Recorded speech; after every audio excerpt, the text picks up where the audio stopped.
تمام دوستوں کو السلام علیکم۔ آج ہم آپ کو حضرت عمر رضی اللہ تعالی عنہ کے زمانے کا ایک واقعہ سناتے ہیں۔ حضرت عمر رضی اللہ تعالی عنہ کے زمانے میں ایک نوجوان بڑا عبادت گزار تھا جو زیادہ تر مسجد میں رہا کرتا تھا۔ حضرت عمر رضی اللہ تعالی عنہ اس کو بہت پسند کرتے تھے۔ اس نوجوان کا بوڑھا باپ تھا جس سے ملنے وہ عشاء کے بعد جایا کرتا تھا، اور اس راستے پر ایک حسین و جمیل عورت کا گھر تھا۔ اس نے اس نوجوان کو دیکھا تو اس پر فریفتہ ہو گئی اور اس کو اپنی جانب مائل کرنے کے لیے راستے میں بن سنور کر کھڑی ہوتی تھی۔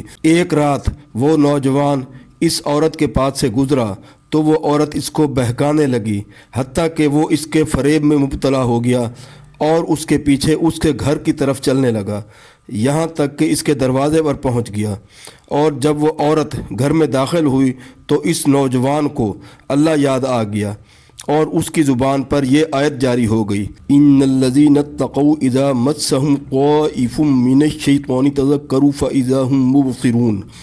بلا شبہ جو لوگ تقوی رکھتے ہیں جب ان کو شیطان وسوسہ سے چھوتا ہے تو وہ اللہ کو یاد کرتے ہیں، بس وہ دیکھنے لگتے ہیں۔ پھر وہ نوجوان بے ہوش ہو کر گر پڑا۔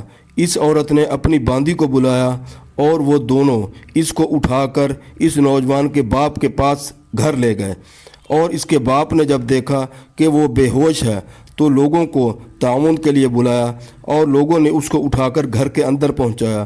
جب رات کا حصہ گزر گیا تو اس کو ہوش آیا۔ باپ نے پوچھا کہ کیا ہوا تھا؟ باپ نے معاملہ پوچھا تو اس نے قصہ بتایا۔ باپ نے دوبارہ وہ آیت اسے سنی۔ وہ نوجوان اس کو پڑھ کر پھر بے ہوش ہو گیا۔ جب اس کو ہلایا گیا تو مر چکا تھا۔ الغرض غسل کفن دے کر رات ہی کو اس کو دفن کر دیا گیا، اور جب صبح کو حضرت عمر رضی اللہ تعالی عنہ کو اس کی اطلاع ہوئی تو تعزیت کے لیے تشریف لائے اور اس کے والد سے فرمایا کہ ہمیں کیوں نہیں جنازے کی اطلاع کی؟